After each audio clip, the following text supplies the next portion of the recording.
ሰላም ለእናንተ ይሁን የያይኔ ትንታኔ የዩቲዩብ ተከታዮቻችን አብራችሁን ስለሆናችሁ ስለምታደምጡን በጣም ነው እናመሰግነው። ዛሬ ሁለተኛውን ጥንቅራችንን ልናደርሳችሁ ነው። ከወንጀለኝነት እስከ እንደራሴነት ስለዘለቀው ሎቲ አንጠልጣዩ ሀገረ ገዢ የምነግራችሁ አለኝ። አብሮነታችሁን ጠይቄያለሁኝ። ያይኔ ባሻምበል ነኝ። ማይክ ሶንኮ ይባላል። ማይክ ሶንኮ ረጅም ስም ነው። ደጋፊዎቹ ረጅም ነገር አይወዱም። ስለዚህ ሶንኮ ይበቃል። ትምህርት የለውም ሶንኮ፣ ዲግሪ የለውም ሶንኮ። ደጋፊዎቹ ትምህርትም ዲግሪ የሚያስጨንቃቸው። ከእስር ቤት ያለፈ ታሪክ የለውም ሶንኮ። ደጋፊዎቹም ታሪክ አይወዱም። ሶንኮ በኬንያ ዝነኛ ስም ነው። ምናልባት ኡሁሩ ኬንያታ ወይም ራይላ ኦዲንጋ ሊበልጡት ይችላሉ።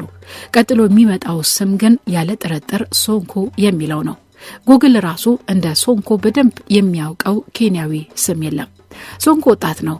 አሁን የጎልማሳ እድሜ ቀጠና ውስጥ ገብቷል። መቼም እድሜ ቁጥር ነው። ዋናው እሱ ራሱን እንዴት ያያል የሚለው ነው። ሶንኮ ነገረ ስራውም አስተሳሰቡም የጎረምሳ ነው።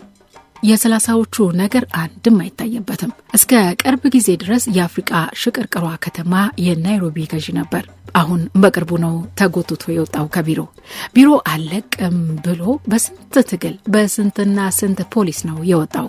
ሶንኮ የራሱ ፖሊስ አለው። ሰንሰለት እጁ ላይ ሊያጠልቁለት የነበሩ ፖሊሶችን ነክሷቸው ዜና ሆኖ ነበር። እርሱን ማሰር በራሱ ፈተና ነበር። ሶንኮ ሳይታሰብ ለሽቅርቅሯ ናይሮቢ ገዢ ሆነ። የናይሮቢ አውራጃ ከንቲባ እንደማለት ነው። ገዢ ፈላጭ ቆራጭ ነው ገዢ። እርሱም ሽቅርቅር፣ ናይሮቢም ሽቅርቅር። ናይሮቢ አሁን ገና የሚመጥናትን ገዢ አገኘች ተባለ። ሶንኮ ወደ ፖለቲካ የመጣ ሰሞን እውነት ለመናገር ሶንኮ ምኑም የአንድ ሀገር ገዢ አይመስልም።